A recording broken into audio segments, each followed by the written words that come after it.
channel because the drag from trade tensions is already being felt. The world economy is losing momentum, although it has been less than what we feared in April. So if you just look at where we were in April before Liberation Day tariffs, we're not so badly off. Some even would call it resilient. But growth in advanced economies is projected at only 1.6% in 2025 and 2026. And this is noticeably lower than what we projected a year ago. So the relevant comparison really is a year ago. And the euro area data tells a very similar story.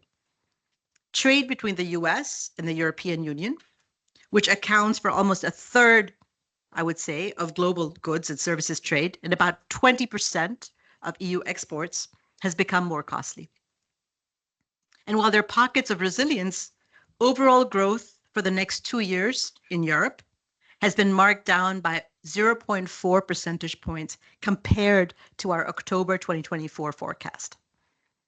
So what's driving the slowdown? Trade strains are a key factor. The combination of tariff, policy uncertainty, and shifting supply chains has been weighing on investment and on confidence. And these developments explain a good part of the current weakness in growth. But what's even more worrying is the longer term. Global growth in the late 2020s, say between 2027 to 2030, is projected at only 3.2%. And this is well below the 3.7% per year we enjoyed before the pandemic. And this decline reflects very similar headwinds to what we've talked about. Aging populations, weak productivity, insufficient reforms, and now it's compounded by this additional drag of trade fragmentation. In other words, persistent trade frictions are quietly chipping away at the economy's growth potential. And slower growth means that countries will have a harder time bringing down their debt. In short, trade frictions carry a fiscal cost, one that builds up gradually, but can become, over time, can become very large. So what are governments doing in response to these disruptions? We know what theory tells us will happen. What are we seeing in reality? So our news-based analysis, this is based on thousands and millions of articles, in fact, even what governments are announcing. Our news-based analysis shows a wide range of fiscal measures that are being announced, and in many cases deployed, to counteract the fallout from tariffs and supply chain stress. Spending measures have been front and center, as you can see from this chart in the red bar. Governments worldwide have rolled out subsidies, some form of transfers, direct cash support to soften the blow of higher import costs and production snags. These measures are often targeted and can be crucial in the short term, but they do come with budgetary costs. I think it would be unwise of us to think that they are not costly. There's an opportunity cost associated with them. Secondly, revenue measures. As you can see, revenue measures have also been used. Tools like tax credits, temporary tariff reductions, and other incentives help firms stay competitive or adapt to the new environment. And they provide relief, but it also means foregone revenue. Off-budget support has provided another layer of assistance. Many governments have extended credit guarantees, special loan programs, and other financing facilities to affected industries.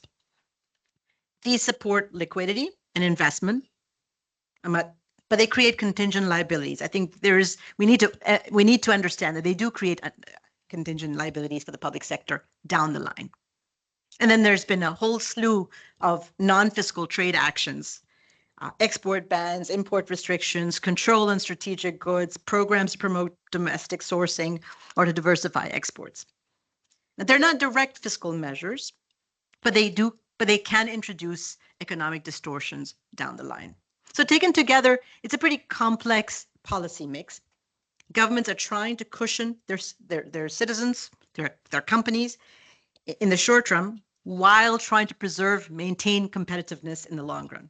And this is all being done under tighter fiscal constraints. A prominent part of this response has been an acceleration of industrial policy. Across the globe, governments are pouring public resources into strategic sectors to boost competitiveness and to reduce reliance on foreign suppliers. We see this especially in clean energy, advanced manufacturing, digital infrastructure, critical minerals, all of these areas that are deemed vital for economic and national security. But again, I want to emphasize that these measures come at a fiscal cost. In several advanced economies, including those in Europe, new subsidies, tax breaks, financing programs for industry, they amount to roughly 2.5% of GDP per year. And that's a substantial commitment of public funds. And the payoff is not always guaranteed.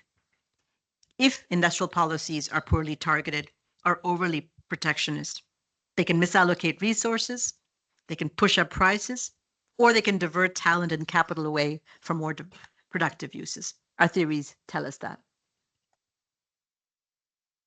So we can quantify how these types of broader, not just trade, but geoeconomic disruptions translate into fiscal outcomes.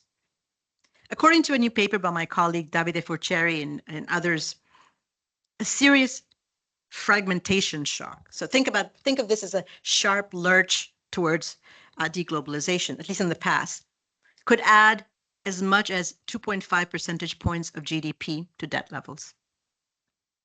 Why? Because fragmentation weakens export markets, lowers productivity, saps tax revenues, sometimes permanently. At the same time, governments ramp up spending, as I've just shown, to support affected industries or to invest in new domestic capabilities. And this paper finds that the effects are hit hardest for those countries that already have high levels of debt or limited fiscal buffers. So in other words, it's sort of a double whammy of sorts for those countries. Debt levels tend to be higher. So it's a dual blow, if you will, of lower income and higher outlays, both pushing debt upwards. Of course, for the tariff-imposing country, revenues may rise, right? As we've seen in the case of the US in recent months.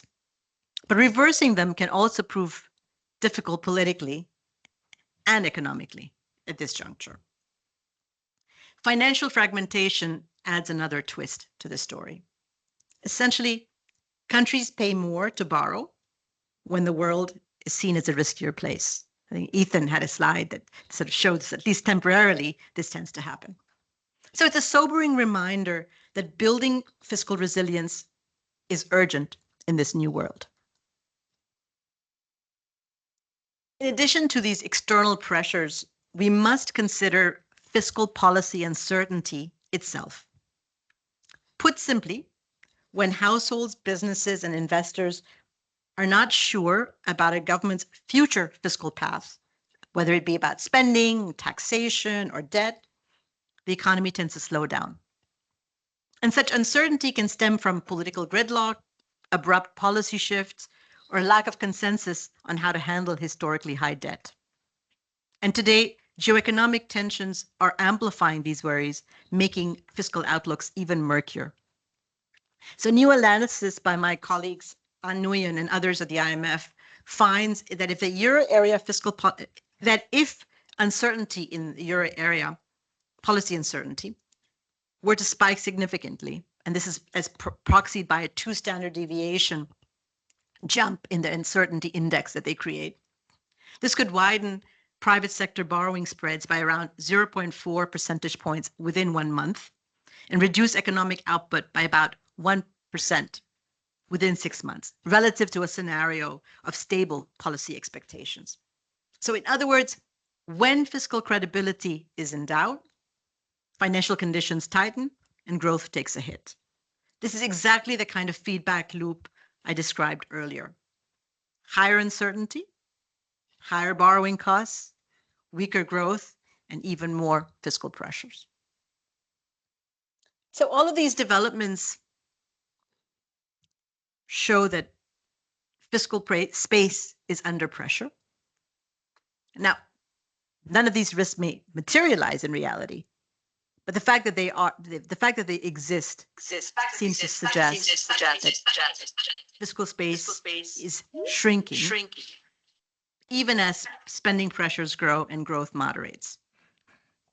So the challenge now is to really reorient fiscal policy to safeguard sustainability while investing in the future, as Pierre said.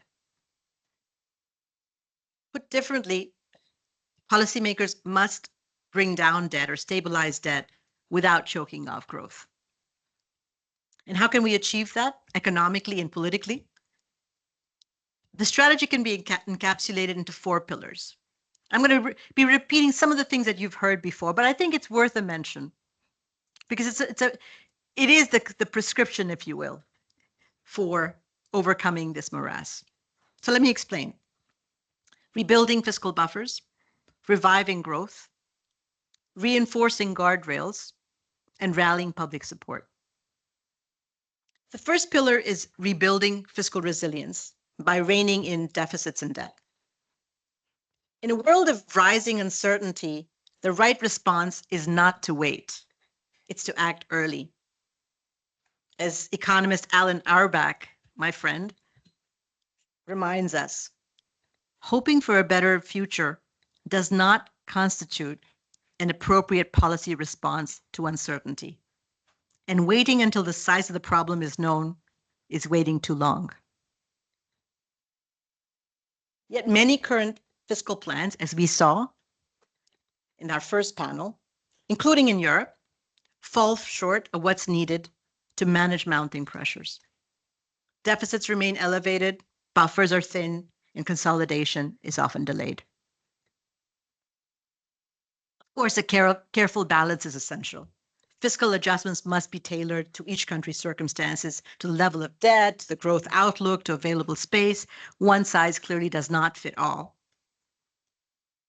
And the path to resilience must reflect national priorities. But in an era of tight budgets, something that we've also heard of is that countries must also find a better way to spend and not just spend less. And how can governments tighten their belt and still foster growth? Well, our latest fiscal monitor, which was released in October, highlighted 2 key steps. Again, things that people have talked about here. First, prioritizing high-impact investments. So the defense and infrastructure packages now underway, especially in Germany, are timely, and they will help boost growth. But unfortunately, for many other high-debt countries, they must reprioritize their spending in order to unlock fiscal room. Again, easier said than done. Second is to improve spending efficiency.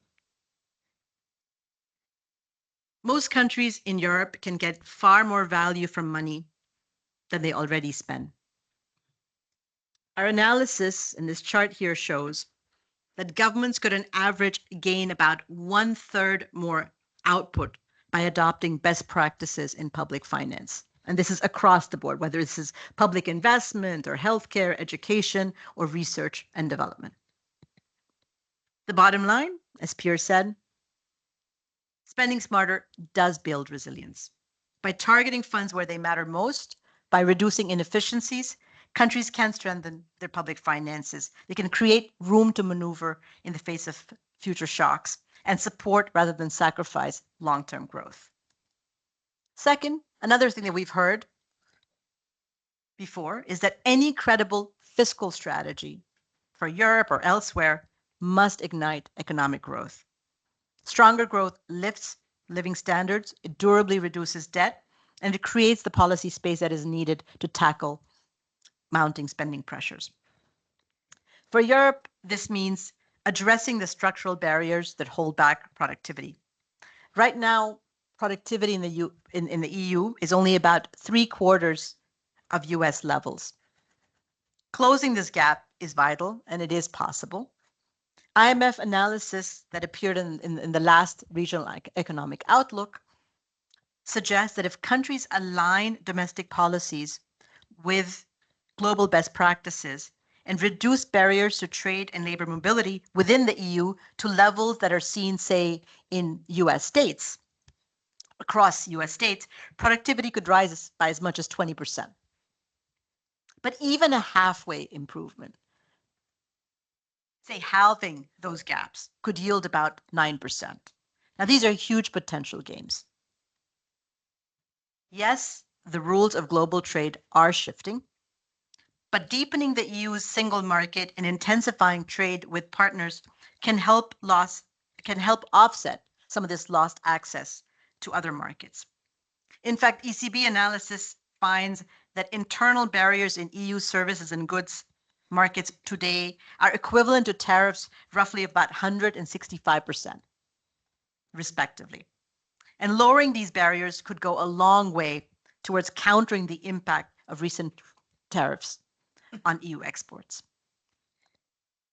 Third pillar of this fiscal strategy is that we need stronger guardrails to keep policies on track. Even as countries think about implementing adjustment now, they must lock in sound policies for the long run. This means reinforcing, not weakening, the fiscal frameworks and institutions that guide budget decisions and reduce uncertainty.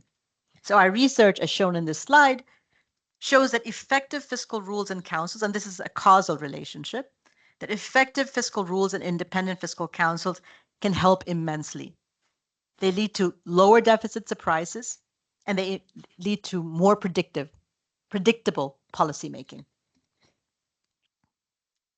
And in that sense, EU's new fiscal rules are a major step forward, but implementation is really critical. Beyond rules, robust medium-term frameworks, budget frameworks, are essential to ensure that they connect each year's spending to longer-term goals. Independent fiscal councils, well-resourced independent fiscal councils, can also help keep governments honest about spending and taxation decisions. The Netherlands, for instance, offers a good example of how a strong fiscal council can anchor fiscal discipline.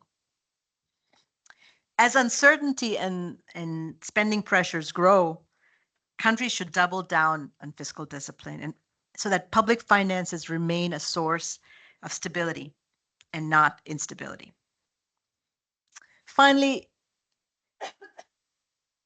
fiscal plans will only succeed if they win public support.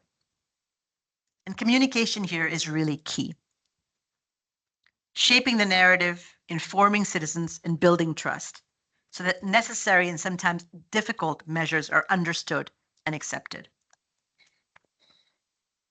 A recent paper I co-authored with Francesco Bianchi, who's also here, and Salma Khalid at the IMF, shows that there's very limited public understanding of key fiscal linkages. People don't understand how debt, taxes, spending, deficits are connected. So that's knowledge is very, very poor. And many people don't realize how high debt today can lead to higher taxes or lower public spending tomorrow. So the fiscal equation and how it holds is a bit of a mystery. But without clear information, misconceptions and perceptions can take root. If people underestimate a debt problem, they resist belt tightening, as we saw in countries with high levels of debt. If they overestimate it, this was our sample with the Netherlands and Germany, they might unduly fear even prudent investments. But the good news, at least from our information experiment, is that clear, factual information can shift public beliefs in constructive ways. Perhaps governments could leverage these insights. But as also highlighted in our April 2025 fiscal monitor, where we looked at public sentiment towards really challenging pension and energy subsidy reforms, involving stakeholders in designing reforms can also help build trust in public policy. When citizens understand that today's adjustments lay the groundwork for tomorrow's prosperity, they're far more likely to support tough decisions. At least that's what we found in our analysis of hundreds and hundreds of pensions reforms around the world. And broad buy-in, in turn, makes reforms far more durable and credible. So let me conclude. We're operating in a world defined by uncertainty, where trade disruptions, fiscal pressures, and geopolitical tensions intersect and they amplify one another. In this environment, fiscal sustainability or debt sustainability is not just about meeting a debt target on paper. It's about having the capacity to weather storms. And in this sense, resilience, I would say, is the new credibility. Governments that demonstrate they can navigate uncertainty while maintaining sound public finances earn trust from markets and citizens alike. The strategy that we've discussed rests on 4 interconnected pillars: rebuilding buffers, reviving growth, reinforcing fiscal guardrails, and rallying public support. Each strengthens the other. Growth makes adjustment easier. Guardrails ensure discipline. Public support sustains reforms. Countries that can move decisively on these fronts will be much better placed to manage both today's turbulence as well as the uncertainties of tomorrow. Thank you.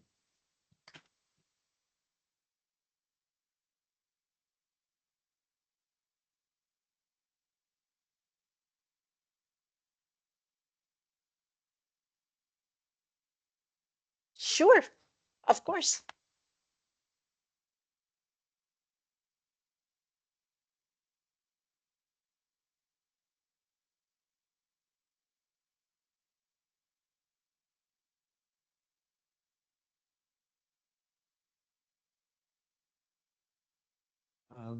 Thank you. That was a fantastic talk with so much food for thought. I want to go back, and I essentially agree with everything you said. So I'll be a little nitpicky and maybe controversial here. Good. We like, we don't want groupthink, so that's a fantastic. If I go about the risk premia in high-income country debt. But if you go actually to the slide before that, which showed the actual levels of interest rates, before 2008, high-income countries borrowed at 5-6%. That was the normal, and we had some concerns about debt sustainability, but no one was saying, oh, interest rates are just absurdly high right now. Then we had the global financial crisis, and for a decade we were complaining that we can't get interest rates to rise above zero.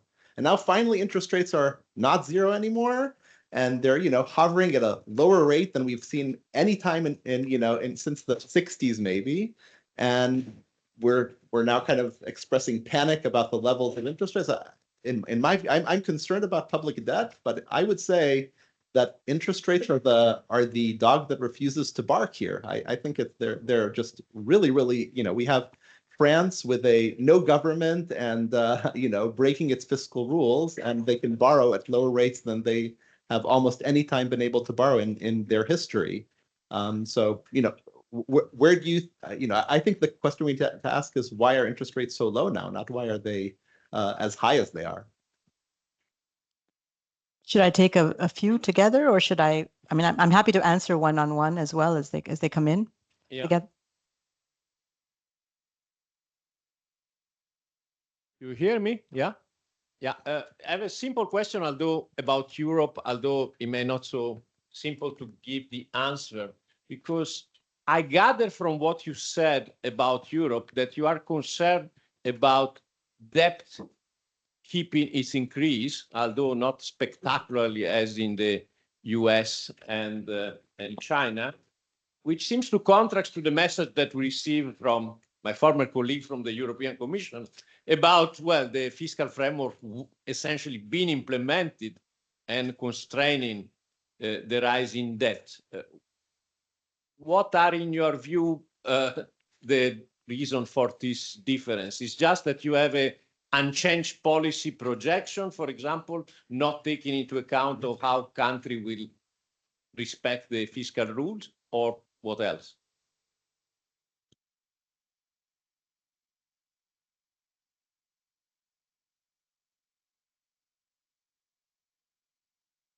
Thanks, Era, for a great presentation, and obviously a lot of work that is done by you and your team in measuring impacts of different decisions. If I compare the message I made to yours, there's a lot of convergence. There's one thing that I would like you eventually to comment, which is the following. And this relates to also the prior question. When you look at debt to GDP of European Union is now lower than in China and US. The growth of that debt is also going to be lower. And so I think it is due to the fact that we have a Stability and Growth Pact. That was one of my major points before. This common fiscal discipline will turn out, or is turning out, to be a limiting factor in terms of debt to GDP. Could you comment on that if you share that point of view? Obviously, taking it for granted that countries will comply with it now that it is more flexible. But the second thing is, and I have mentioned it, that I'd be keen to hear also from you on this, the fact that being in a common integration, having a common currency for most of the countries and doing things together is going to bring additional benefits. So probably this is not so easy to integrate because you're probably still looking at every European countries in a single manner, and probably difficult to measure it for the whole European area. Or maybe you can tell us if the IMF is already doing a kind of integrated study of the European Union, what the potential is, for example, if we do more together in terms of defense. Do we have then scale factors? Do we have absence of duplication and all of this? Is this something in the making, or that might come? Okay, perhaps I'll take these three questions first. So, Ethan, I mean, I think your point is well taken. I mean, are we being Cassandras here? Are we saying, well, interest rates, okay, so what? I mean, in the past, let me make maybe 3 points here. The first is that for many countries, the levels of debt for the period that you're talking about are much, much lower. So the starting point, the stock of debt, is much lower than where we were. So that's one thing. The second is that it's not just the first moment that I'm concerned about, it's the second. There's been a lot of volatility. If you think about 10-year yield or 30-year yields, there's just been a lot of this happening.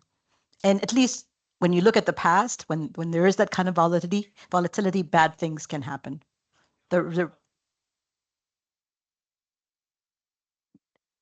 Yeah, exactly. So it does, but in the sense that the levels of debt were much lower in the 90s for all countries. And the kind of political discourse story that I had, if I were to break down that period and say, and we're doing it not just for spending, I'm also looking at taxes. If I were to break the two periods down, and if I have a political economy argument to this, I'll say that the 90s, something changed in the 90s. So this is Thatcher, Reagan, post, things changed after the 1990s. And you see this kind of a spending bias, you see this sort of no new taxes or fewer taxes kind of a rhetoric seeping into the political discourse. So, but that's sort of an aside. So I think the second moment is of concern as well. The third is that debt dynamics is much more unfavorable than it was just even 10 years ago. And as Philip was pointing out, sort of gross financing needs are high, 20% of GDP or higher. So you may have locked in, a lot of European countries did, they locked in debt at lower rates, but they're going to have to refinance this at higher rates. And then for even a country like the US, where one could argue there's lots of exorbitant privilege still and so forth, if you look at interest expenses as a share of GDP or revenues, and particularly for the US, 2.6% of GDP in the period, say that 5 years prior to the pandemic, to 4 plus something, 4 point something, 0.2% of GDP, or over 4. So almost doubled interest expenses share of GDP. And if you look at how much room countries have, advanced economies have for maneuver in terms of their budgets, and budgetary rigidity is really, really high, right? It's because you have these entitlement spending that is kind of fixed. So the amount of room that you have for maneuver when your interest expenses double or increase is very little. So the kind of pressures that it generates are going beyond, well, this number is similar to the 1990s. So that was to Ethan's point. To Lucia's point, I think it's sort of similar to what I was saying to Ethan. Yes, the overall levels of debt in Europe are lower, but there's also a lot of variance. It's going up. It's somewhat stabilizes, but there's a lot of variance within Europe as well. You have really high debt countries along with countries with much lower and much more prudent levels of debt. So there's a lot of variance. So that's first point. Second, this is only looking at it over the next 5 years. I think my colleague Luke here is going to give you some scary scenarios when you start adding it all in. When you really start adding in that mountain of spending, forget about defense, but the other spending that's coming in. These are entitlements. These are commitments that were made to the European people as part of the welfare state. When you start factoring that in, and I think this was shown in the first presentation as well, when you start bringing that in, the numbers look pretty scary for Europe. But I'll leave that to tomorrow's presentation. So I think that's something that's important to note. The third point that I'd like to make is that, countries individually have much less room for maneuver as we think, because I didn't show this here, but sort of the spillovers from the US. I mean, the US is a major financial center, and it is true that when the US sneezes, the world catches a cold. I mean, this year we've seen some turbulence, but sharp increase in yields in the US do spill over into European markets. We see this sort of a 1 percentage point of GDP increase in nominal, 1% points of nominal yields translates into about 90 basis points increase in yields in Europe, or at least it has in the recent past. So there is less room for maneuver than we think any individual country has. So to Pierre's point, so there is work, and I think Luke here is from the European department, can tell you a little bit more tomorrow about the kind of work that they're doing to look at not just individual countries, but to the euro area as a whole, to assess some of the implications of policies. And some of the structural reform slides that I showed you actually calculate this calculate the growth benefits for the EU level. This is not for individual countries. And some of this analysis also encapsulates the spillovers that can come from individual countries undertaking specific type of reforms. I strongly urge everyone to look at the regional economic outlook chapter, which delves into these types of issues. But on defense, we have some work that's coming out that nicely complements the work that Ethan was talking about. I think Ricardo and Francesco have seen some of this work that we are doing, which is much more granular, trying to understand, trying to estimate these multipliers, not just at the aggregate level, but across different types of military equipment and different types of defense spending, and we're looking at estimating the spillovers. If Germany does it, what would that imply? And we're also looking at a much more granular level, sort of the procurement data level. So there is work underway. But more broadly, there's work underway to understand what these spending pressures will mean for Europe, and what does it really mean when we think about debt sustainability, not in the next sort of immediate 5 years, but over a longer horizon. So I'm going to be the Hanno Lustig of the situation, and I'm going back to Lucio's question about, why don't we see interest rates in France skyrocketing, or for what it's worth in Italy? And I think what Anno would say is like, well, we have been suppressing price discovery, and in particular, the ECB has been suppressing price discovery with the idea of avoiding fragmentation and transmission of monetary policy. And this would go back to the whatever it takes policy of Mario Draghi that made a lot of sense at the time to avoid the self-fulfilling equilibrium in which markets become pessimistic about a country, spreads increase, and then the worst case scenario materializes.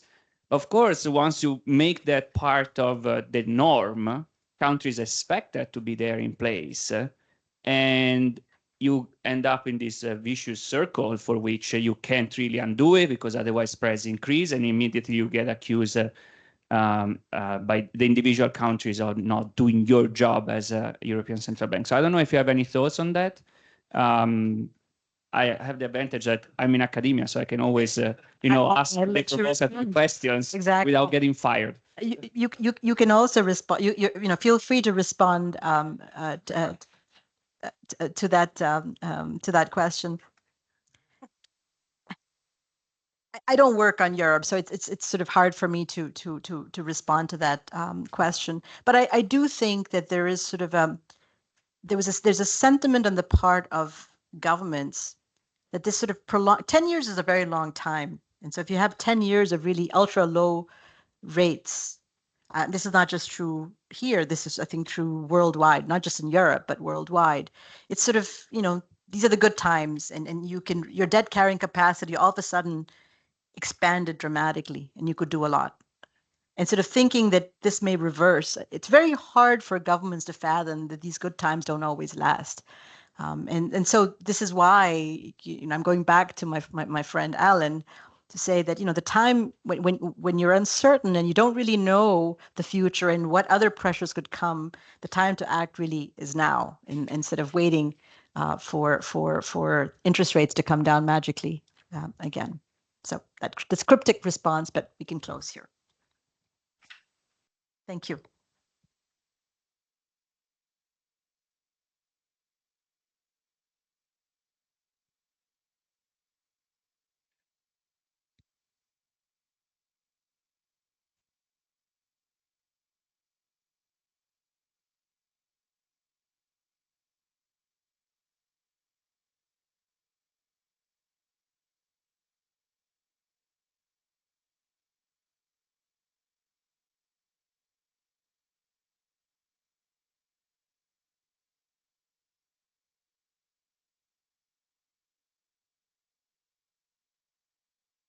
That's me. Brilliant. That's you. Yeah. Sorry. That was brilliant. Oh, good. Wonderful. I'm glad. I really loved it. I'm glad. I was concerned it's going to be a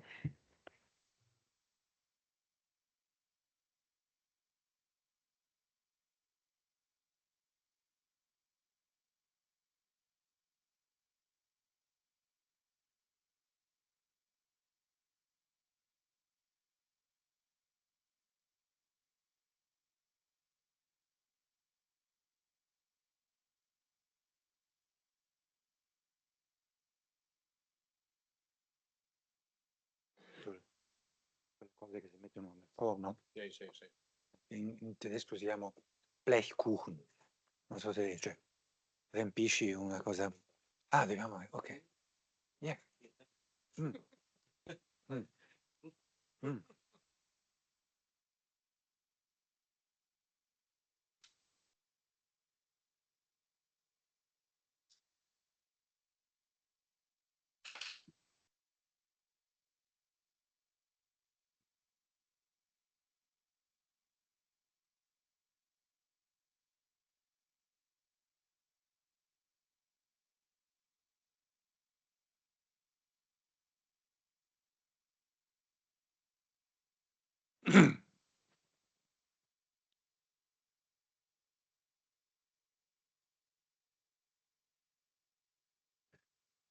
Now, ladies and gentlemen, ERA has covered such a lot of ground on the topic of this panel that it should be easy to finish on time, I guess. I don't want to promise too much, so we'll overdraw a little bit and finish a little earlier.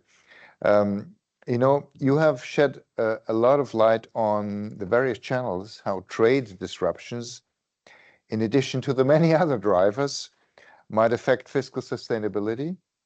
And in this session, we are gonna try to dive a little bit deeper on how trade disruption has been playing out in 2025. Actually, it has, well, there were ups and downs in the moods among economists in forecasts. I remember, talking with your colleagues ahead of the World Economic Outlook in April, which was really a roller coaster for them because nobody knew what would come. There was big pessimism, and then it turned out actually a little bit less worse than expected by some. And I also remember an interesting talk by Daniel in Vienna, where Daniel maintained that it might actually not be so bad for Europe, in fact. And I'll also be interested to hear today what's your view meanwhile, because things have evolved since then. And what we are also trying to do is to elaborate a little bit more on the points that you started out with, the link between trade disruptions and fiscal implications. So the plan is that we will start, we will go from the more general to the more specific. So we will start with Robert Stehrer, who is scientific director at the Vienna Institute for International Economic Studies, the big think tank in Vienna, which you certainly know. Then Maria Grazia Attinasi, a deputy head external developments division at the ECB, will follow with some more granular analysis on the various aspects of trade disruptions.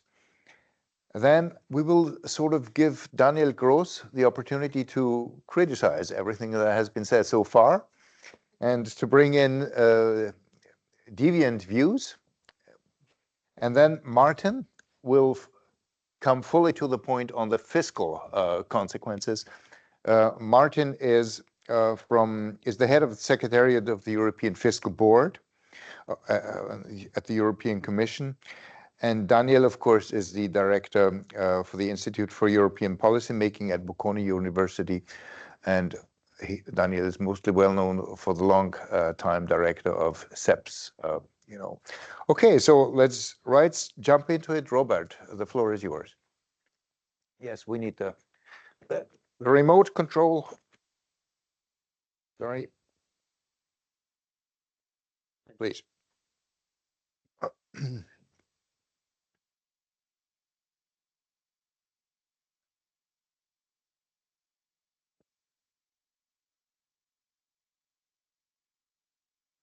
You need to shift it. Yes, I have to. Yes. Thanks. Okay. Okay, thanks for the invitation. Thanks for having me here. I'm very honored to talk to you.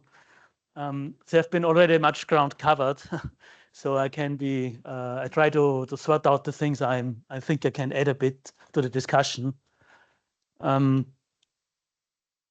me first start. Well, so this is the kind of tariff hikes we experienced since January 2025, with all the announcements, steps back, the 2nd of April, Freedom Day and so on.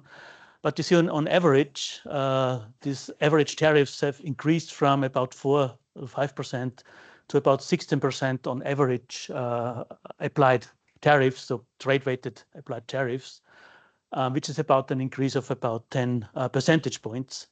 So, of course, there's a wide variety across countries and industries which are hit by the tariff hikes. In historical terms, these are the levels we have seen about in the 1930s in the Smoot-Hawley Act, when tariff in the US have been hiked to about 30%. So we're going in this direction. But this is the order of magnitudes we're talking about. And you see also the kind of uncertainty coming in all the time over the last month on announcements and stepping backs. My first point is, meaning, of course, this is a erratic policy, but are there any kind of underlying causes or reasons why this policy has been introduced? I don't want to defend these policies, but I think it is also necessary to think about it in the longer term perspective, why this is implemented in that, well, not necessarily in that harsh way, but what the causes behind it. Let me come back immediately to this slide. So this is the US trade balance over 1960 to 2024, where you see that in the 1960s, 70s, there's been a small trade surplus of the US, which then plummeted to about -2 to 3% beginning 1980s. Then there was this hike beginning in the mid of 1980s, and then up to the 2000s, it decreased to amount of almost 6%. And after the financial crisis, it stabilized about 3 to 4% deficit. And I think this is one of the big issues and the big concerns in the US policy, not only in the Trump administration, but even before over the last 10 to 20 years, which triggered a bit of the policy's responses now. And this brings me back to what's behind that, meaning, is it just deal making by the Trump administration, or is it this sort of kind of policy agenda they pursue in a quite erratic way, but has some reasoning? You might have heard about this, what is called the Mar-a-Lago Accord, which was written by Stephen Miran. He's now economic advisor of US presidency, which in a sense is similar to the Blasted Accord in the 1985, which basically brought a kind of coordinated devaluation of the US dollar to get rid of the high trade deficit, as is seen here in the 1985. So the overall aim seems to be a reduction of the US trading goods deficit of about 4%. And well, in this reading of this Mar-a-Lago Accord, there's a devaluation of the US dollar via low interest rates, higher tariffs to reduce imports, increase government income from tariff revenues, attract FDI for tariff jumping, or there's also a restructuring of US debts to longer term yields. Of course, the administration uses tariffs as a political pressure, and there are a couple of other not necessarily consistent aims, like low inflation, high growth, etc. So it's a sort of inconsistent policy framework, which is, I think, behind all these measures we're talking about, which adds a lot to this uncertainty we're facing in here. On the back of that is, of course, the role of the US dollar as a global reserve currency, the exorbitant privilege, which in one hand is needed to sustain the debt. On the other hand, these measures seems to be tried to get rid of because they want to have the weakening of the US dollar, for example. So I think one has to think about also these underlying causes of all this disruption we're facing now. And this is just one big overview, short overview of what I think is behind that. Is it a general story or is it mainly a China story? So these are the bilateral trade balances of the US in 2022. And basically on the left bar, you see it's basically an issue of bilateral trade deficit with China, which amounts to the highest level of $300 billion US dollar, then Mexico and Canada. But basically, so you see this is sort of a China story, I think, which makes this big trade imbalance. In terms of goods, it's basically you have a goods trade imbalance of -4%. US has a trade surplus in services trade of +1%, so amounting to about 3.1% of overall trade deficit. But I think this China issue, which I haven't mentioned today so far, is an important aspect of all these policies which are taken into account here. Well, what is the implications of these trade tariff hikes? And I think we will see some numbers in the upcoming presentations. So I just wanted to mention that, well, there are various theories suggesting various approaches. So trade modeling stuff is sort of general equilibrium. So we don't build in these economic uncertainties. We don't build in the disruptions. We keep full employment and so on. Given that limitations of these models, so what is the outcome? We tried various kind of modeling strategies with a similar shock. So basically our shock we modeled here is a 10% tariff shock on all US imports from all countries and all manufacturing industries. Just to make it a kind of simple story. Of course, one could do the same strategies in having it by country and different tariff shocks by industry and countries. What's the outcome of all these models is with useful assumptions is basically there's negative impacts of about 0.5 to 1% on all countries of these huge tariff shocks. Of course, if the tariff shocks would be higher, you would get much larger effect. But as you have seen, on average with a 10 percentage point increase in applied weighted tariffs of the US. So these are the magnitudes we're talking about. Of course, basically, these are negative and impacts on the growth perspectives of the euro area and European countries. And as we've heard in the previous panels, growth is an important issue, but this is a drag on the growth rate, which has implications then for the debt sustainability issues we talked about. Second point is to which extent these tariff shock impacts on the US trade deficit. And I highlighted only the direction. So basically, it goes in the directions the US administration wants. The US trade deficit is declining, so the trade balance is improving. And for all other countries, by definition, almost is it declining. In the CGE models, basically the trade balance is fixed, so there's no impact on this trade. So basically the story then is, or the question is, to which extent this 10% tariff shock or even higher tariff shock would impact on the US trade balance. And just to show you some, basically work in progress, we tried to do that in a kind of dynamic model setup. I'm not going into the details. It's a sort of combination of input-output modeling plus calendar pair modeling plus some sort of macroeconomic adjustment mechanism. And I just wanted to point you to the last two panels, which you probably can hardly see on the bottom. It's basically the implications of this 10% tariff shock on the trade balance. The blue line is the US trade balance, and you basically see it's moving up. The trade deficit is slightly declining, but it's by far not enough to close the trade deficit of the US. Second point on the last one on the right side in the last bottom row, it's basically the impact on US tariff revenues. And basically, if you can read the numbers, the tariff revenues out of that policy shock would be about 0.6% of US GDP. So by far not enough to finance basically the debt in the US, in particular, is high debt levels in the US. So it goes in the direction, but it's by far not quantitatively enough to sort out all out of the underlying causes I talked about. If you do the same shock for all European countries, basically you see Ireland would be the most hardly affected.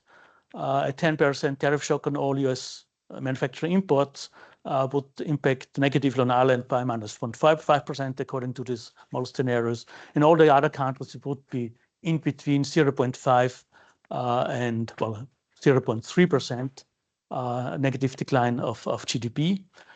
This takes into account that all the countries are exporting directly to the US, but also that the countries exporting via other countries to the US. So this is this red bar. So I tried to take into account these global value chain effects, but these would be the rough numbers on that. Of course, all these other issues like uncertainty issues are not taking into account of that, but these are the sort of numbers we get around, and most of the trade models with different assumptions, different modeling strategies are also along these lines in the impact of the tariffs on countries' GDP.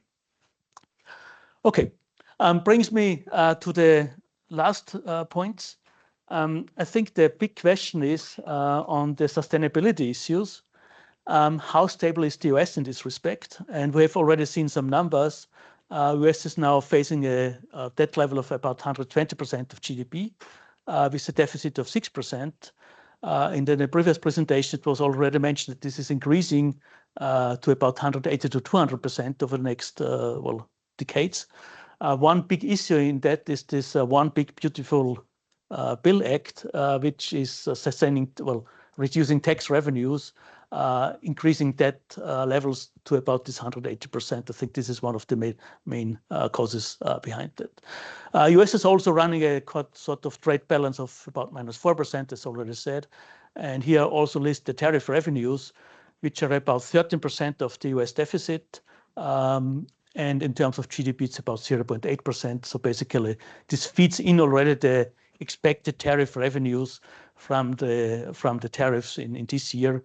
And frankly, I'm happy that this is along these lines I have in the model simulations of about 0.8 to 0.% here. Second question, well, I'm not going into the state of the US economy. Well, we've seen growth is declining a bit to 2%. Stock markets are volatile, but relatively stable given all these disruptions. US dollar is slightly weakening over the last years, but there's also a lot of increasing uncertainties of the future developments and independency of the US Federal Reserve Bank. Inflation is increasing to 2.9%. So basically, these are kind of the state of the US economy we're facing now, but probably IMF can tell more about the details here. How stable is the euro area compared to that? Well, we've already seen a lot of numbers. So the debt level is about 80%, with a bit lower deficit than the US by 3% minus. EU economy and the euro area is still facing a sort of positive trade balance of about 0.1% of GDP, and tariff revenues are much lower by 0.1% in terms of GDP compared of the 0.8% in the US. But in that sense, we've heard a lot about the kind of sustainability issues, but compared to the US, so US is in a slightly better position, it seems. And finally, I think one of the particular aspects which we have to take into account in this debate is how stable is the international architecture of all that. We have talked about already to the trading system. So we're facing a threat to the rules-based trading system 30 years after the creation of the World Trade Organization, or we're going into a multilateral trade order. We have talked already about this geopolitical fragmentation, on the uncertainties which persist because of the US policies. And of course, there's this reorientation of the transatlantic European security architecture we talked about in the last panel. And then I think one of the big questions is what is the future role of the US dollar as a global reserve currency? Is that at stake or will that persist? And what is the take on that longer perspective? Thanks. Thank you very much, Robert. After this, let's zoom in on the ECB's perspective or Maria Grazia's perspective. What's your take on this topic? Well, so thanks a lot. Thanks to the organizers for inviting me. And indeed, I will today take a bit more of a recent perspective, in the sense I will look back at trade over the past 10 months and claim that, I mean, while it's very early to say, the recent developments take trade in uncharted waters. But probably what we have seen until now is not a disintegration of trade, but rather a reconfiguration. And what I'm going to present is work from my team. So it's very much of a team effort within the bank. So I think what we have seen over the past 10 months is a return of trade tensions. So they are not new, but what is the new twist is that they are blurring the geopolitical fault lines that we used to think about before. Now, we have heard a lot about tariffs, what they may try to achieve, but it's unclear eventually who wins, because for the country who imposes the tariffs, they are clearly a negative supply shock. I mean, models may say something different a bit here and there, but de facto, at least in the short term, is a negative shock. Revenue yields are limited, as we have seen today in different forms. And also the gains in terms of attracting foreign investment are at best uncertain. In the midst of this, we still see a reconfiguration of trade flows, which does not mean that interdependencies will be eliminated, but probably new vulnerabilities start to emerge. And for example, another key twist of this new phase is that there is an increased weaponization of supply chains, which indeed exposes additional vulnerabilities from countries. So what is certain, and I think also the previous speaker made this point, is that all these shocks are appending the multilateral trading system, but global imbalances are likely to persist because the causes are much more deep-rooted, and I will deal with this very briefly. So just for the sake of time, let me go quickly a bit across the various slides. So I think we see on the left-hand side that indeed the trade tensions between China and the US are not new. During the Biden presidency, things did not improve. Actually, tariffs were kept. But now really the game has changed to another level. So now almost 100% of trade between the two countries is subject to some form of tariff. But really the new 𝗵𝗂𝘀𝐶𝗍 is shown in the right-hand side, where the colored bar are basically the way we thought last year when we did a work on trade fragmentation within the European system of central banks. This was a type of a what-if exercise. What if the world splits into opposing blocks? And we thought that, okay, one block is the West or US-centered block, which are the countries in blue, mainly advanced economies. Then China or East bloc, here we just report China and Pakistan, and the rest is more like non-aligned countries. So countries that keep trading freely with both blocs, whereas the two blocs impose tariffs on each other. Now, the size of each bar is really now the change in the US effective tariff rate across countries since December 2024. And we see that there is really no clear distinction between friends and foes. So it's really a more generalized strategy to raise protectionist barriers. But this is, of course, comes at a cost. So from an aggregate perspective, this chart shows the simulations that we've been publishing. This dates to the June 2025 projection exercise.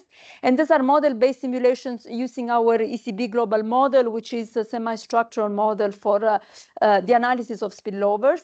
And here the analysis takes into account different channels, not only tariffs, but also trade policy uncertainty, financial market turmoil, because the scenario we had in mind was the 2nd of April tariff, the liberation tariffs. And so it's clear we see that for the US, GDP would decline, whereas a higher cost of inputs would fuel inflationary pressures. And on the other side, China, which is the main, most direct target of measures, which in this scenario is assumed to also retaliate, also faces lower growth, but then inflationary pressures are much more subdued, because in the case of China, then the weak domestic demand also comes into play. So from an aggregate perspective, it's not clear whether it's a wise strategy for the country. But even when we go more into the detail, no, we have heard a lot about tariff revenues as one way to also fill the fiscal gap. The chart on the left basically also shows in the blue line what has been mentioned this morning and even later. So the US tariff revenues collected since January 25 as a share of its own imports, so a sort of effective tariff rate. And as we can see, reassuringly, this doesn't reach 1% of GDP, as we heard this morning. Whereas when we compare it to the financing needs stemming, for example, from the Big Beautiful Bill, which is the red dots, these are estimates from the CBO dating to September this year, or even to the financing needs that the US would face in order to stabilize its own debt ratio, we clearly face a significant gap. And indeed, the tariff revenues are at best uncertain, because in the right-hand chart, we did some model simulations shown in the blue dotted line, where we use a general equilibrium model, and we see how at different tariff rates shown in the x-axis, how tariff revenues evolve. And here we see that the relation is nonlinear, and after a certain threshold, they stop growing. The other piece of information is, of course, that this also depends very much on the trade elasticity of substitution. So how easily can country walk away from imported inputs? And we see that indeed what we can take, I think, from this chart is that the range is extremely uncertain, and that relying on tariffs as a revenue-raising strategy is probably not the most wise thing to do. But the other dimension that was also touched earlier is attracting FDI. I mean, one point that the US administration has made repeatedly is really to bring back industry in the US. And you will all remember that all the trade deals that the US has concluded came also with a string of pledges to invest in the US.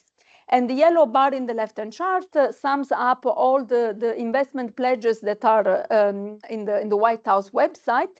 But then when we compare to, this is the Financial Times FDI markets database, which lists, which collects announcements of FDI.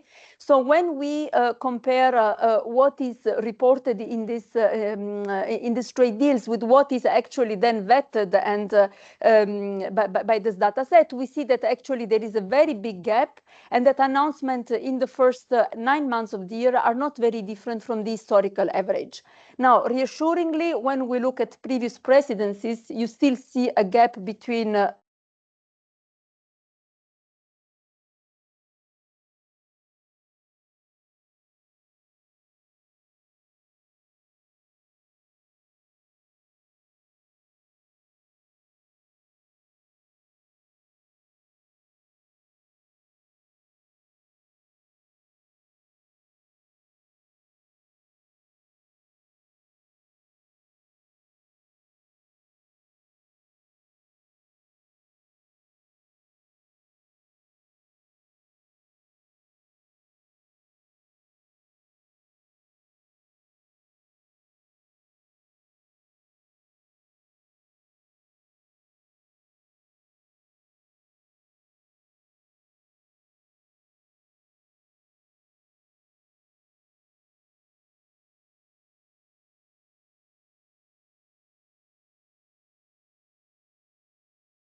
previous 3 years, and the change in unit values. So the ASEAN countries are the orange bubbles, and you see that there has been really an across-the-board increase in exports, even accompanied by significant decline in prices. The euro area stands a bit in between, so we see some increase, and the US is the blue bubbles. There is clearly a decoupling going on. Now, the low prices of Chinese products or the competitiveness of Chinese products is clearly an element. So the chart on the left, on the right shows indeed that Chinese PPI and CPI remain in negative territory. And China has also gained competitiveness vis-a-vis its competitor, as shown by the real exchange rate line on the right-hand chart. But there is more to this, because when we look at this other chart, we see that in China, the strength of exports dates before the second trade war, and is actually marking a decoupling vis-a-vis imports. So imports have remained very much behind due to the lackluster performance of domestic demand, first of all, whereas exports have skyrocketed. And what analysis from colleagues shows, this is more on the right-hand chart, is that this is not only a matter of price competitiveness, but it's also an issue where weak domestic demand in certain sectors. So if you look at the right-hand chart, the red line, has created excess capacity that China has exported to the rest of the world. So there are deep-rooted domestic structural issues that also explain the resilience of Chinese exports. Now, the other area of vulnerability rests on the rare earths. Here I will go very briefly for the sake of time, but again, this is another weapon in the hands of countries that hold the dominant position, and this again ultimately hurts the countries that are affected by these measures. And again, pinning down the precise effect is very uncertain because it depends a lot on the elasticities. Now, on global imbalances, I will not be too long here. Maybe let me go straight to the next slide, which takes more of a short-term perspective. So the left-hand chart plots monthly US trade data. So it's a partial view on the current account, but more timely. And we see that indeed, since the imposition of tariffs, the trade balance with China has improved, the blue line, but also across other countries. Now, whether this is sustainable is to be seen, because, I mean, we have seen before that in the long term, tariffs are not really a meaningful way to address imbalances. But it's perhaps more interesting that China current account surplus has not declined, and actually, be that we look at the BOP figures or the trade data, we see that it has reached even an all-time high in the recent period. So now to conclude on a bit more positive note, I mean, the WTO Secretariat published recently a report on G20 trade measures. The left-hand chart shows indeed a skyrocketing increase in trade distortive measures since basically the last couple of years. What is reassuring is that also trade facilitating measures have increased. So countries clearly have not all gone into an all-out trade war. So this bodes well for multilateralism, but it's very early to say. So I conclude here. Sorry if I took too long. No, that was perfect. Thank you, Maria Grazia. Now, Daniel, what's your take on this? Okay, After all this data. we have a very complex situation with lots of short-term noise. I would propose to go back to first principles, to make things a little bit simpler and transparent. So the starting point is that we have a country that accounts for about 15% of global trade, that chooses to have an average tariff rate of around 10–15% with wide variations across different trading partners.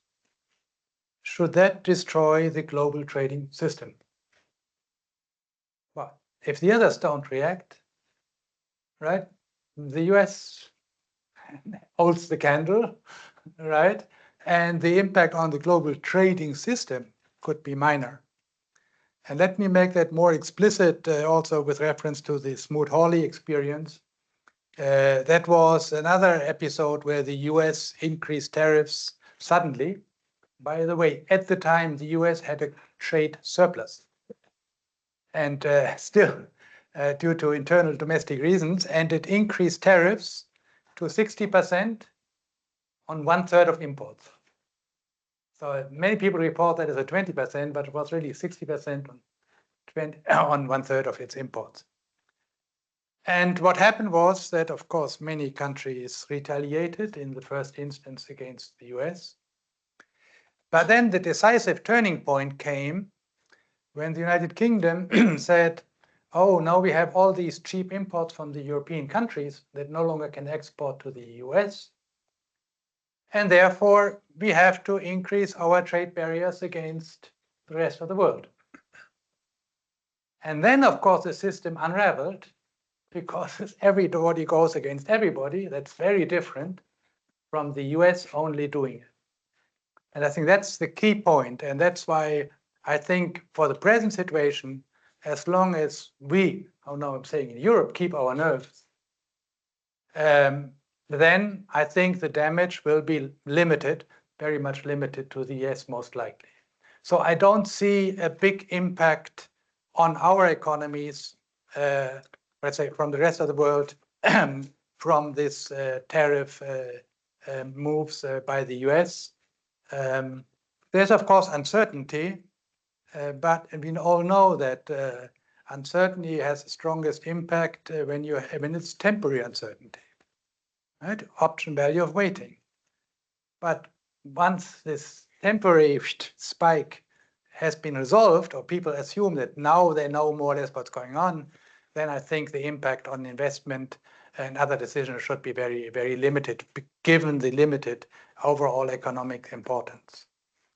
Now, in particular for Europe, and here we come to the key point, which is that these tariffs the US imposes are very much differentiated across countries.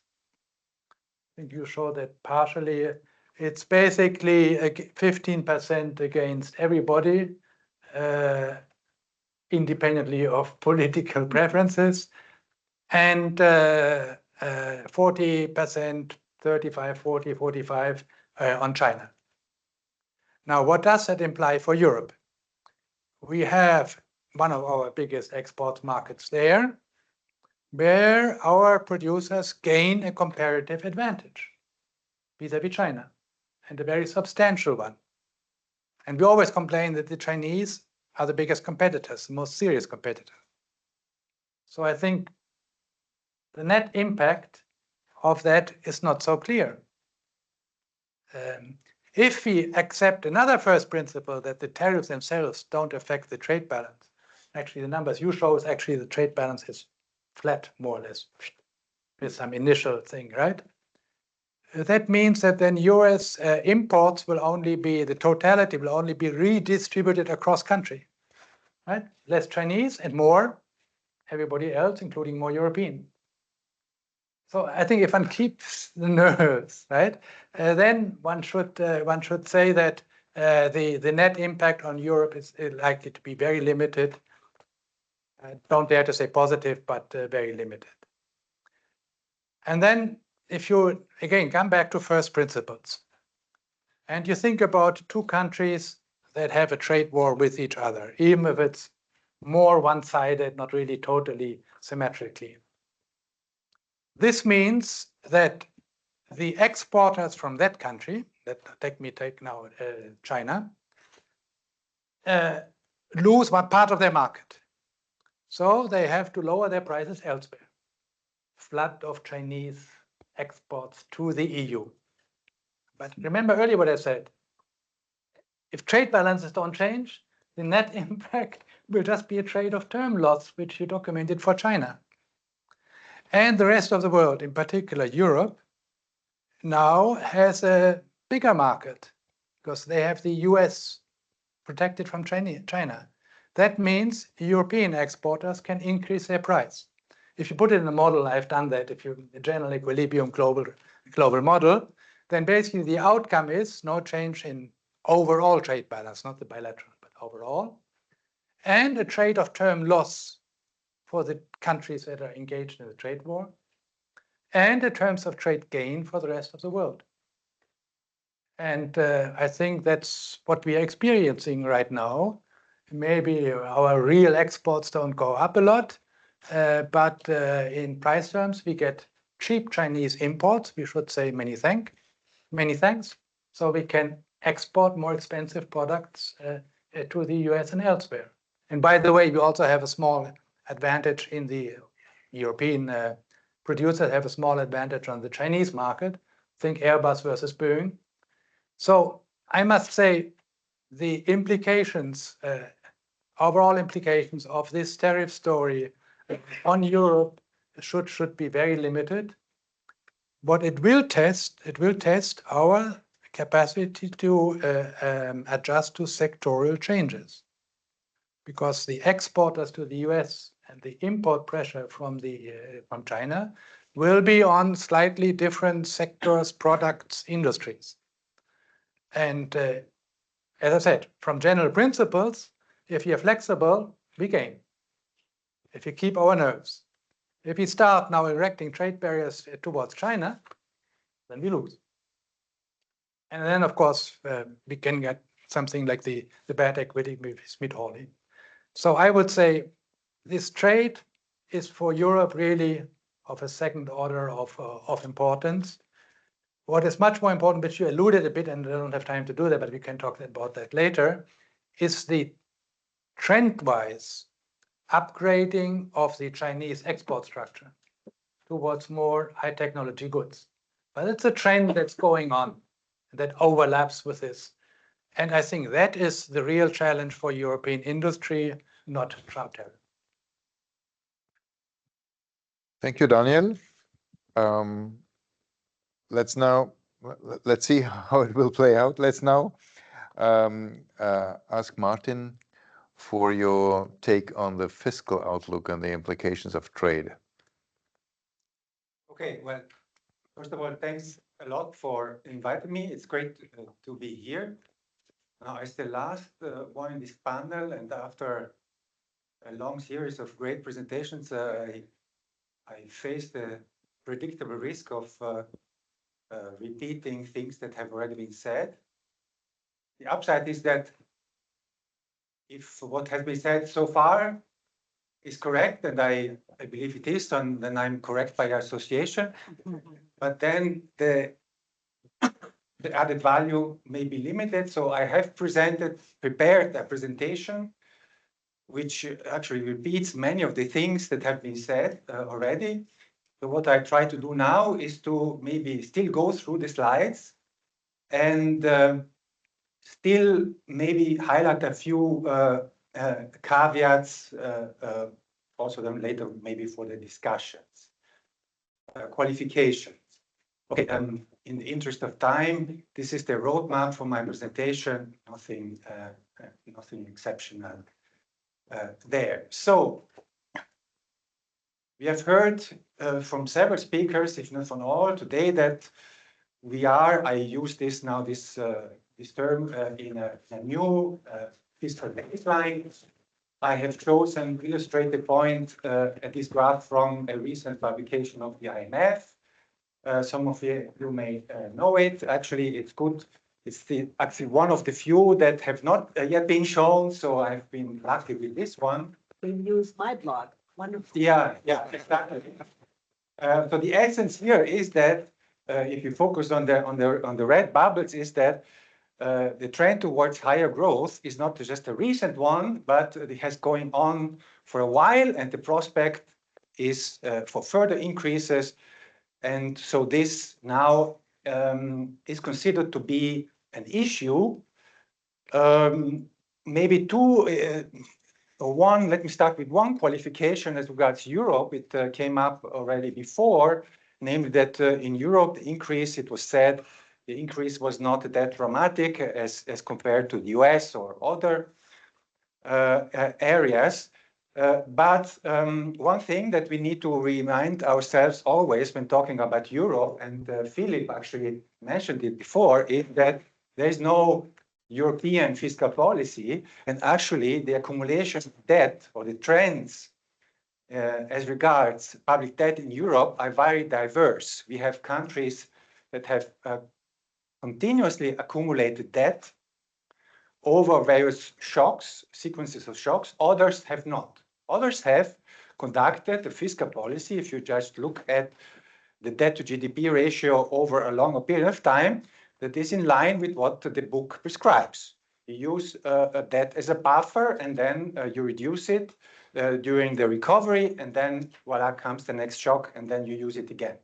So Europe is very diverse. Of course, then there is the issue of governance. Our governance structure is very specific. And there are various reasons why some countries prefer to have lower debt as opposed to others.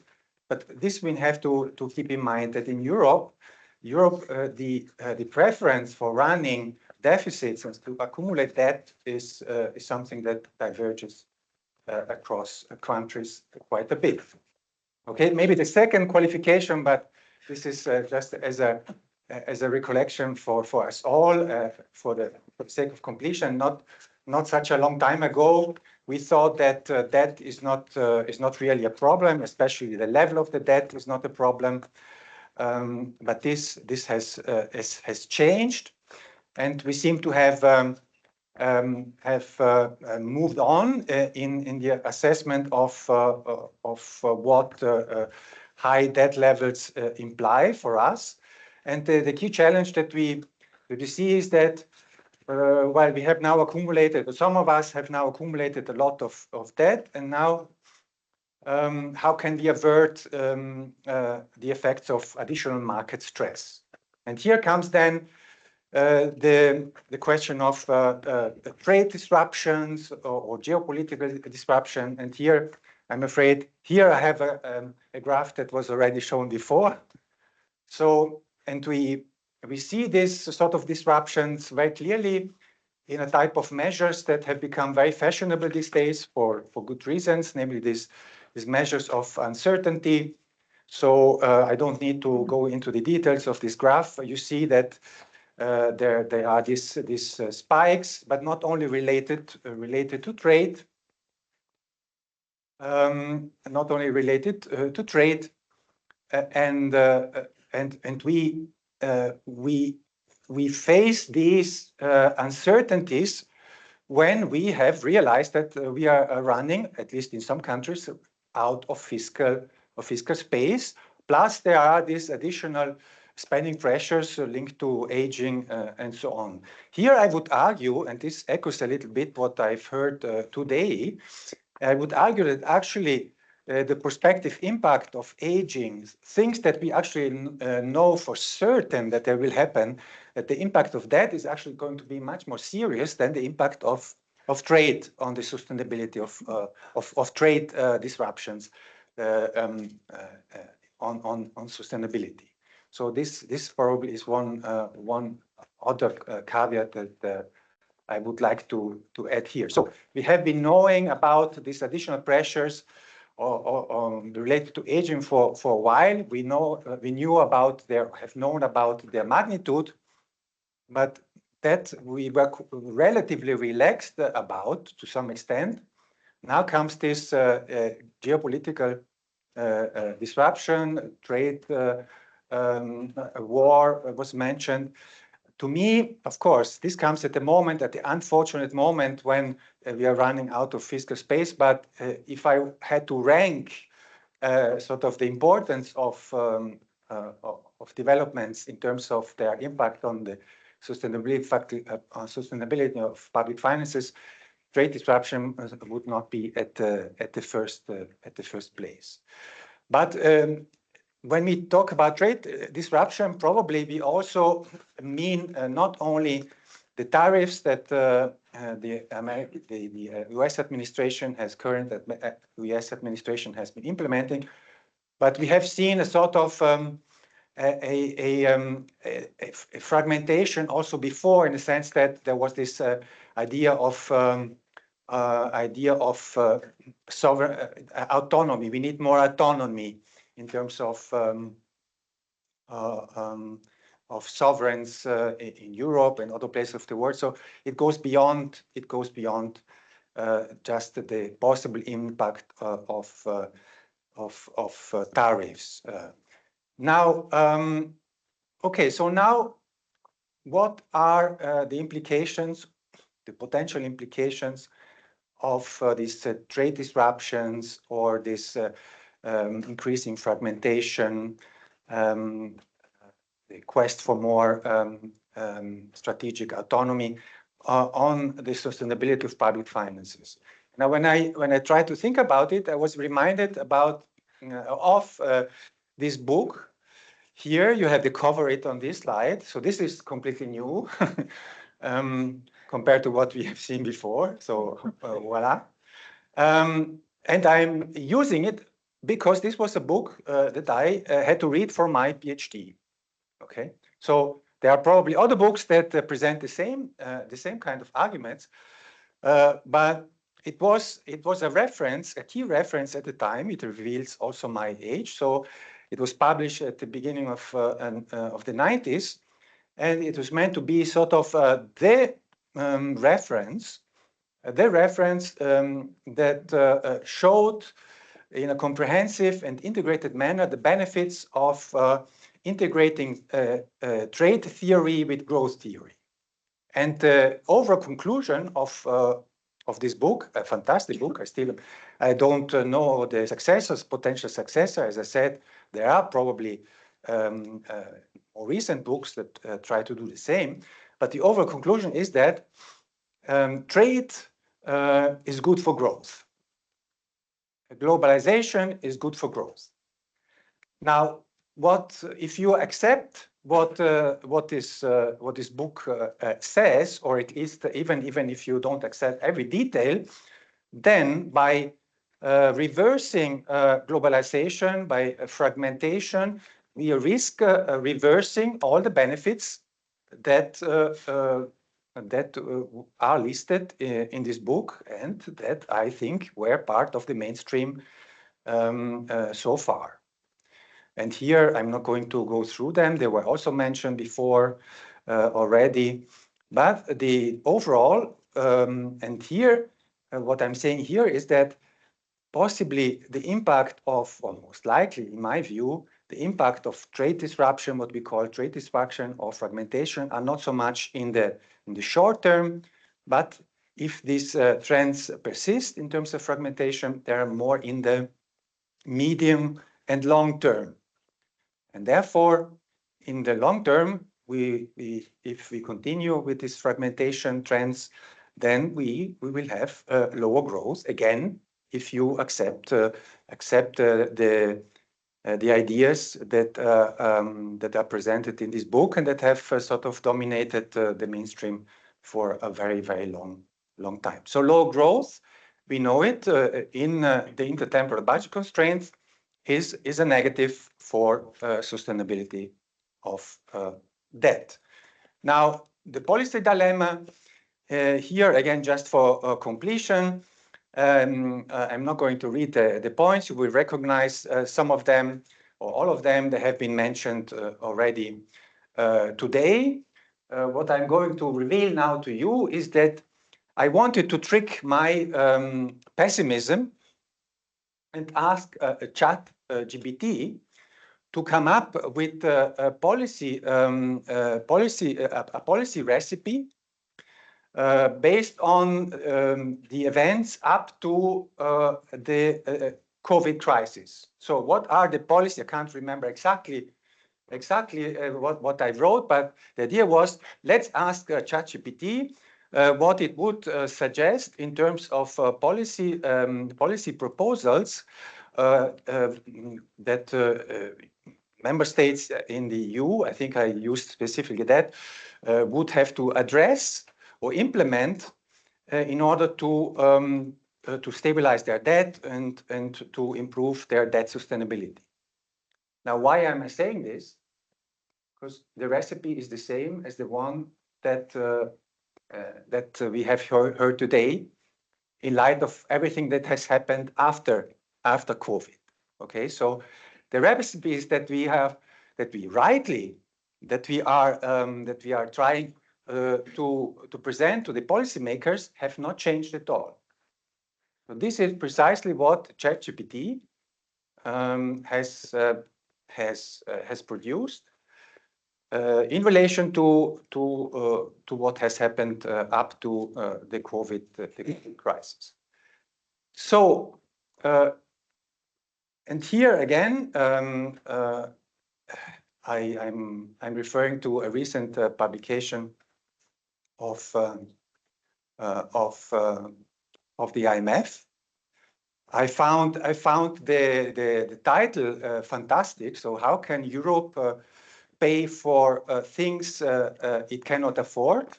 I think it captures very nicely the predicament that we are facing. And then on the right-hand side, you have the proposals, and 𝗚𝗲𝗀 she went through them, and I don't want to diminish the importance of these things. I just want to stress that I think now is the time to take these things seriously, I believe. And the optimist in me, I'm concluding here, the optimist in me says that, well, now I think we are in a new situation as regards fiscal policy in Europe, at least in some member states, and the sense of urgency, I believe, is there, has increased. The pessimist in me was actually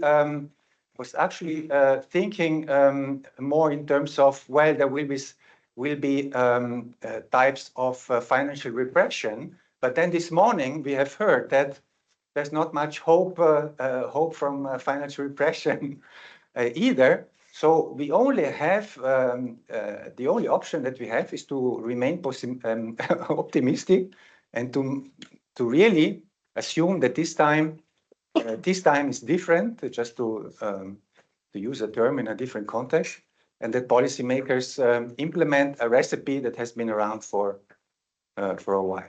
Thanks. Thank you very much, Martin. Now, despite the time, I do want to have a short round of reactions. Maybe Era, you want to start?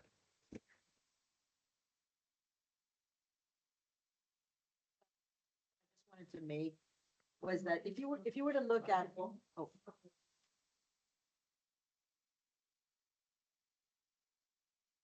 Shifted. okay, there we go. I think that should be. No, I was just saying that these were very interesting presentations. I think the point that I wanted to make was that if you looked at trade, so I agree with you, Daniel, if you looked at trade disruptions on their own, then you might argue, one could argue, is it much hullabaloo over nothing? You know, if it really depends, if countries don't really react, you know, are we really going to see? But the way I see it is that it's not just one isolated event. So I think the initial conditions matter, where countries are. Then, as several people here in the panel have said, this is coming. It's not just trade; it's defense. It's geoeconomic fragmentation. So there's a number of things that are happening at the same time, and it's not clear. I mean, things are not as bad as we feared.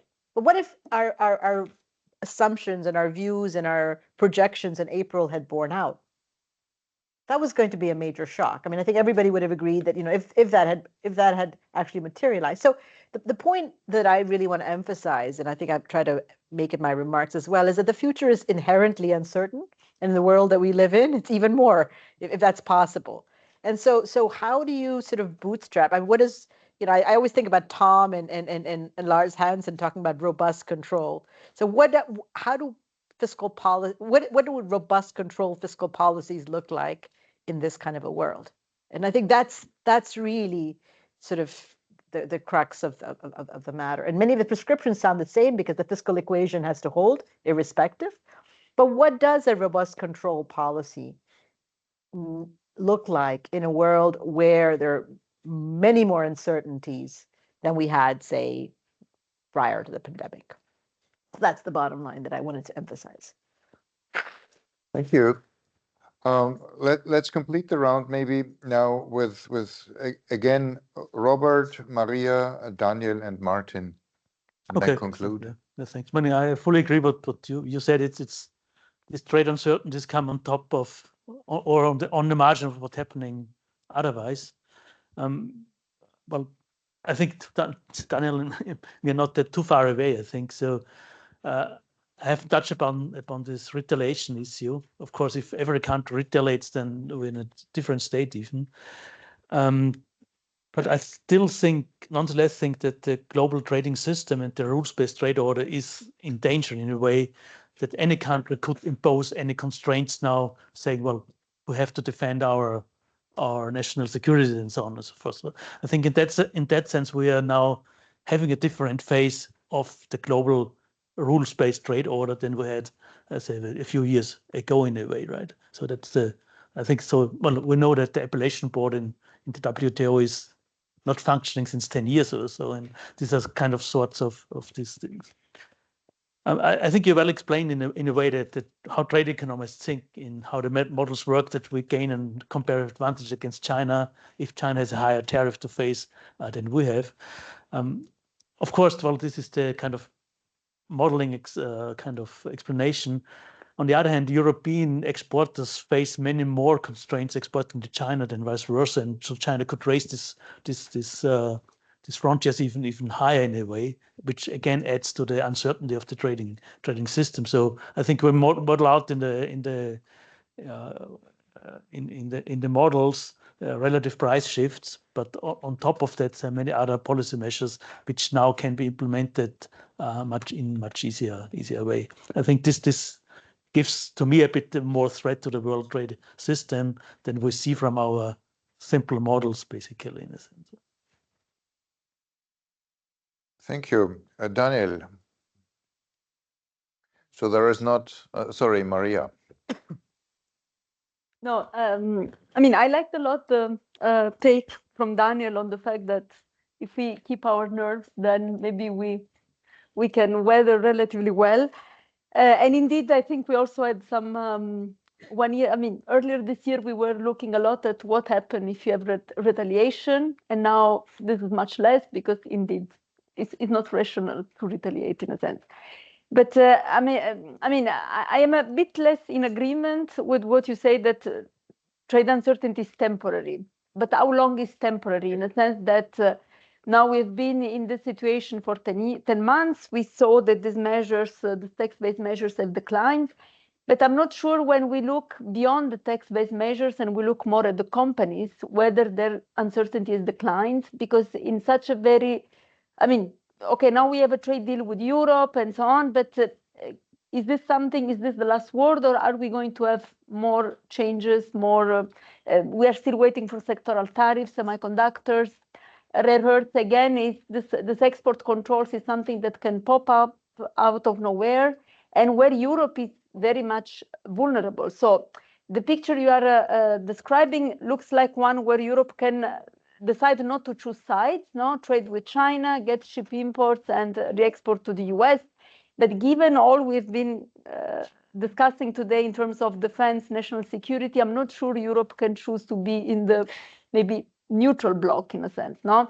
So I think there are many, I tend to agree with Era, no, that there are many more nuances into the whole discussion than just more the terms of trade that we can look at.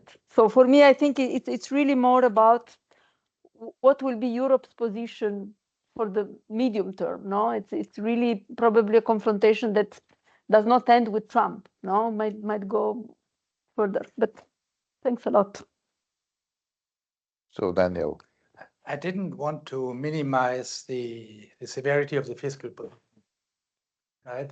The question is, what is the additional effect from the trade stuff? I agree that there's lots of other stuff going around. Again, I would say most of the uncertainty is self-inflicting, I don't know, self-inflicted harm by the US, right? Of course, in the short run, when the US, gets sneezes, we get a cold.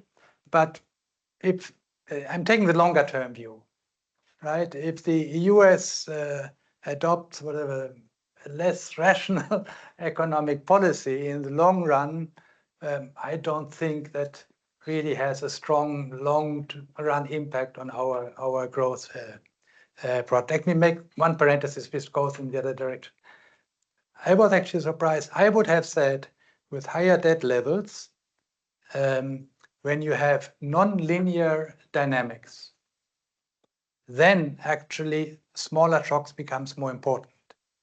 And the non-linear dynamics I see is not so much that you have one shock, another shock comes along and they all accumulate, but I come from the very simple observation that with higher debt levels, risk premia increase, right? And then if you start from a high debt, and the cost of debt is non-linear, it's quadratic, right? And if the increase is linear, and we have observed that for a long time in Europe.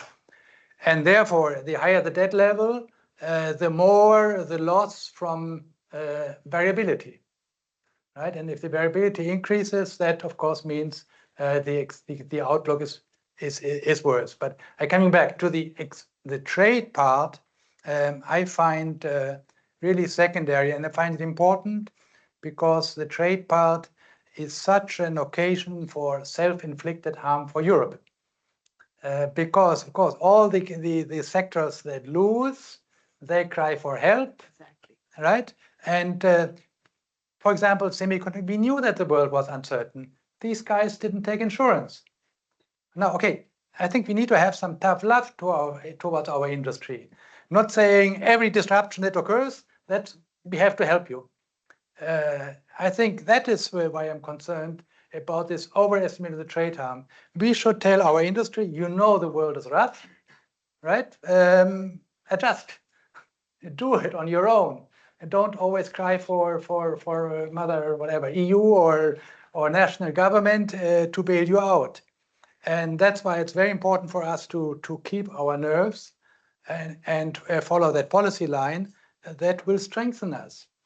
If we recognize that free trade is in our interest, I don't care much about the rules for the global trading system. As long as we see that's in our interest, we'll stick to them, right? And whether there's an appellate body or not, right? And most countries in the world see that's in their interest to have free trade. And therefore, I think the global trading system will actually, in practice, hold up pretty well. But we have to avoid, and the temptation for us is bigger than for Switzerland or smaller countries, we have to avoid the temptation to bail out every industry or sector that gets hit by some unexpected shock. Shocks are there, right? They happen. So that's my main concern. That's why I would say keep calm and tell industry, you've got to adjust, the world is tough. Okay, thank you. Martin. Well, thanks.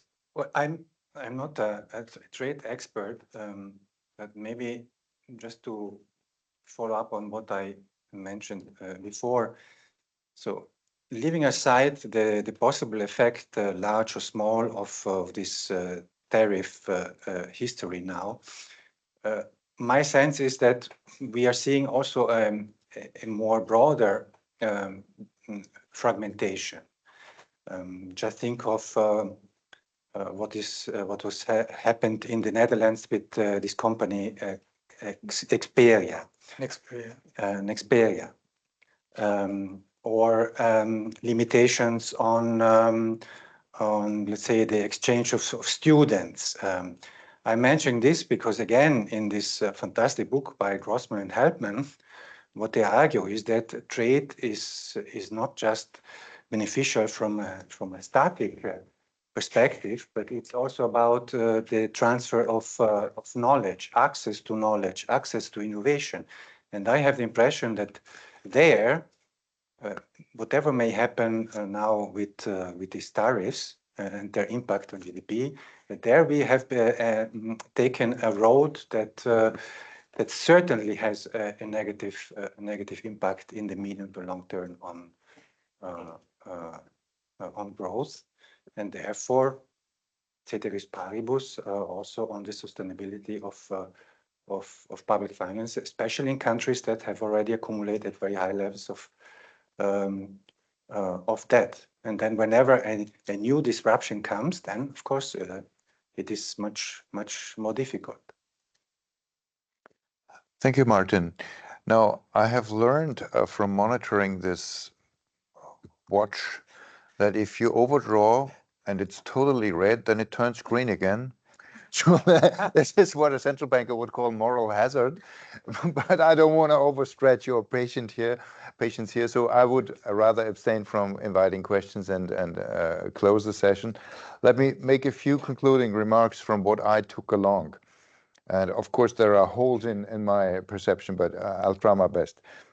So both the presentations today and the IMF's April 2025 fiscal monitor, which I really loved, are really clear on debt sustainability. It is moving center stage, and there are serious concerns, and policy needs to take action. You cannot just look away. There needs something to be done.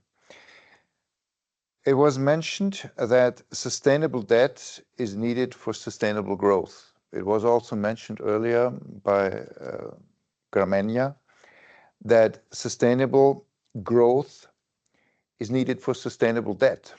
So it's, the two are linked.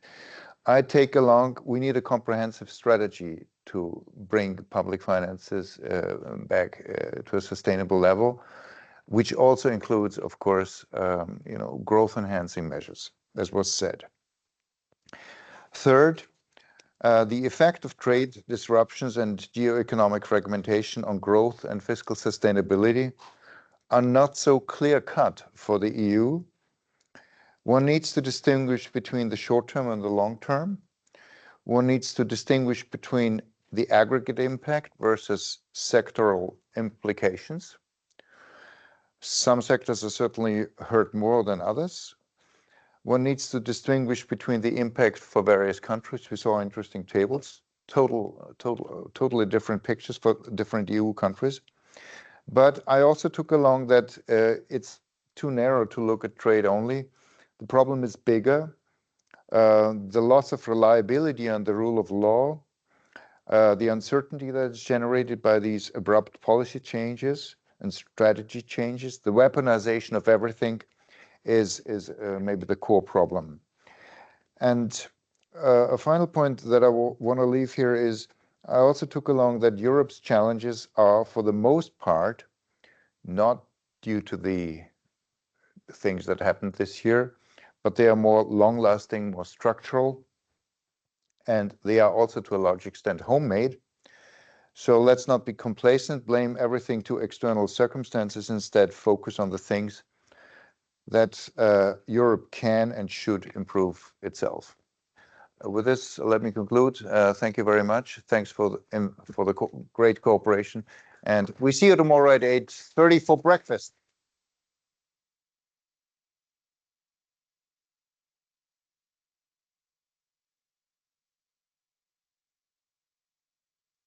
Thank you so much. Thank you. Danke dir. Ich habe meine Aufgabe. Super. Bisschen Pfeffer hineingebracht. Maria Grazia, thank you so much. This was a brilliant presentation, really. Wow, so rich, beautiful. No, it was excellent. I really love it. Hi, everyone. Before